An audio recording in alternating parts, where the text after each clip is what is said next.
नवरंगपुर जिला झरिगा ब्लॉक बकड़ाबेढ़ा ठारे दीर्घ दिन धरी पानी समस्या लगी रही नहीं बकड़ाबेढ़ा ग्रामवासी द्वारा नवरंगपुर उमरकोट मुख्य रास्ता अवरोध कर प्रतिवाद करिथिबा देखिबाकु मिलिछि।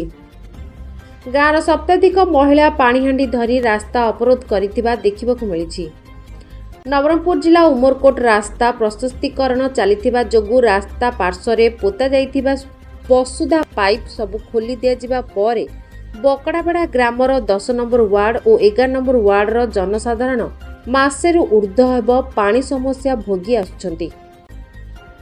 10 नंबर वार्ड रे 15 रु ऊर्ध्व परिवार बसवास करुथिबा बेले 11 नंबर वार्ड रे 60 रु ऊर्ध्व परिवार बसवास करछंती। कहबाकू गले मोट 75 परिवार मासेरु ऊर्ध्व हेब जल कष्ट भोगुछंती।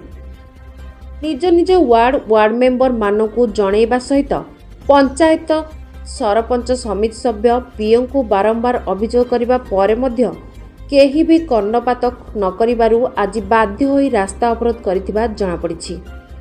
तेबे रास्ता अवरोध को 3 घंटारू अधिक समय बीती जाइथिले हे समस्यार समाधान कौनसी प्रशासनिक अधिकारी घटनास्थल में पहुंची नथिबा बेले रास्ता कार्य करुथिबा ठिकादार आसंता काली पाइप बिछेई उभय वार्ड रे पानी पहुंचाइबार व्यवस्था करिवे बोली प्रतिश्रुति देबा परे महिला माने रास्तारू उठी पड़िथिबा जଣା पड़िछि। नवरंगपुर संतोष पाढ़ी रिपोर्ट आम टीवी लाइव।